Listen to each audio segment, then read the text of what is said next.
मोहनजी भागवत संघाचे सरसंघचालक, महाराष्ट्राचे मुख्यमंत्री देवेंद्र फडणवीस आणि केंद्रीय मंत्री नितीन गडकरी यांच्या उपस्थितीमध्ये महाराष्ट्राचं आराध्य दैवत छत्रपती शिवाजी महाराज यांच्याविषयी RSSनं बोलवलेला हा धीरेंद्र शास्त्री भोंदू बाबा छत्रपती शिवाजी महाराजांबद्दल अवमानकारक बोलला।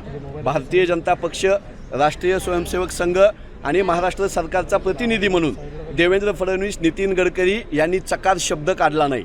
शिवाजी महाराजांचा अपमान करण्यासाठी, महाराष्ट्रातल्या साधू संतांचा अपमान करण्यासाठी या धीरेंद्र शास्त्रीला भाजपा आणि संघाकडून वारंवार महाराष्ट्रामध्ये पैसे देऊन आणण्यात येतं।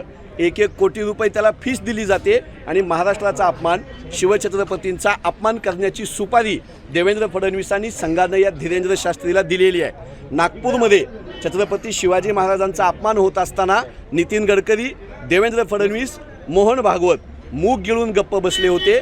या धीरेंद्र शास्त्रीच्या शिवाजी महाराजांच्या अपमानाला यांची मूकसंमती होती। याचा निषेध करण्यासाठी नवी मुंबई जिल्हा काँग्रेसचे अध्यक्ष रामचंद्र दळवी यांच्या नेतृत्वाखाली आज निषेध आंदोलन इथं करण्यात आलं। धीरेंद्र शास्त्रीच्या फोटोला आम्ही चप्पल न मारू।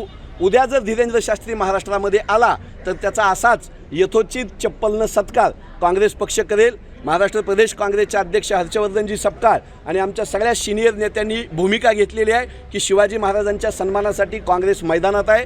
धीरेंद्र शास्त्रीचा बंदोबस्त या सरकारनं करावा, अन्यथा काँग्रेस पक्ष आमच्या पद्धतीनं त्याचा सत्कार केल्याशिवाय राहणार नाही। त्याला चपलेचा हार घालून त्याची धिंड काढण्याची आम्ही इथं आज घोषणा करतो।